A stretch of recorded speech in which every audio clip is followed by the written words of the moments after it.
പ്രിയപ്പെട്ടവരെ, നമുക്ക് ചുറ്റും ദൈവം എപ്പോഴും ഒരു പ്രതിരോധം തീർക്കുന്നുണ്ട് എന്ന് നമ്മൾ തിരിച്ചറിയേണ്ടതാണ്.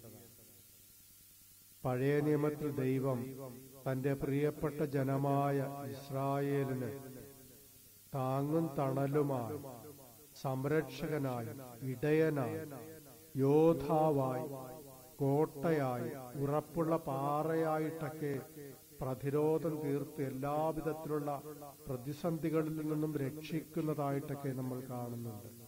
ശത്രുവിന്റെ കരങ്ങളിൽ നിന്നുള്ള യുദ്ധവിജയമൊക്കെ ദൈവത്തിന്റെ പ്രത്യേകമായ കരുതലിന്റെ ഭാഗമായിരുന്നു. അതുപോലെ തന്റെ പ്രിയപ്പെട്ട അപ്പോസ്തലന്മാരെ കർത്താവും ഇതുപോലെ അവരുടെ പ്രതിസന്ധികളുടെ വേളയിൽ സംരക്ഷിക്കുന്നുണ്ട്.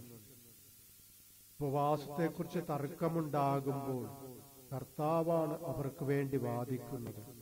ഇന്ന് സുവിശേഷത്തിൽ നമ്മൾ വായിച്ചു കേൾക്കുന്നത് സാപത്തിനെ കുറിച്ചുള്ള ഒരു വിവാദമാണ്. സാപത്തിൽ നിഷിദ്ധമായത് ഈ ശിഷ്യന്മാർ ചെയ്യുന്നത് എന്തുകൊണ്ട്?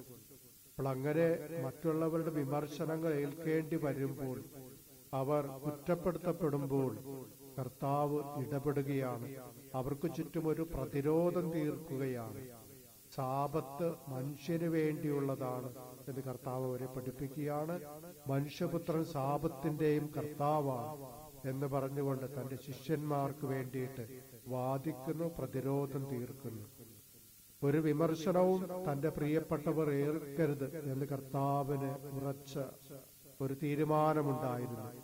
തിന്മയുടെ കണ്ണുകിട്ടാതിരിക്കുവാൻ, തിന്മയിൽ അകപ്പെടാതിരിക്കുവാനായിട്ട്, പ്രലോഭനങ്ങളിൽ നിന്നും അവർക്ക് രക്ഷ നൽകുന്നതിന് വേണ്ടിയിട്ടൊക്കെ കർത്താവ് എപ്പോഴും ഒരു സംരക്ഷണ കോട്ടയായിട്ട് മാറുന്നുണ്ട്. പ്രിയപ്പെട്ടവരെ, ഇതുപോലെ തന്റെ ഇഷ്ടപ്പെട്ട ജനമായ നമ്മളെ ഓരോരുത്തരും കർത്താവ് സ്നേഹിക്കുന്നതിന്റെ ഫലമായിട്ടാണ്, ഭാഗമായിട്ടാണ് കൂദാശകളൊക്കെ നമുക്ക് നൽകിയിരിക്കുന്നത്, തിരുവചനം നൽകിയിരിക്കുന്നത്. നമുക്ക് പ്രതിസന്ധികൾ ഉണ്ടാകുമ്പോൾ, ഒരു വേദനയുണ്ടാകുമ്പോൾ, അസ്വസ്ഥതകൾ ഉണ്ടാകുമ്പോൾ, സാമ്പത്തികമായിട്ട് നമ്മൾ തളർന്നു പോകുമ്പോൾ, പഠന മേഖലയിൽ പരാജയമുണ്ടാകുമ്പോൾ കർത്താവ് നമുക്ക് ചുറ്റും പാളയമടിക്കുന്നുണ്ട്, നമ്മെ സംരക്ഷിക്കുന്നുണ്ട്. തന്റെ മുൾമുടിയുടെ കോട്ട കെട്ടി നമ്മെ സംരക്ഷിക്കുന്നുണ്ട്. തിരുവചനത്തിന്റെ മതില് കെട്ടി നമ്മെ സംരക്ഷിക്കുന്നുണ്ട്. കൂദാശകളുടെ വേലുകെട്ടി, സ്നേഹത്തിന്റെ വേലുകെട്ടിയൊക്കെ കർത്താവ് നമ്മളെ ഓരോരുത്തരെയും നമുക്ക് ചുറ്റും പ്രതിരോധം തീർക്കുന്നുണ്ട്.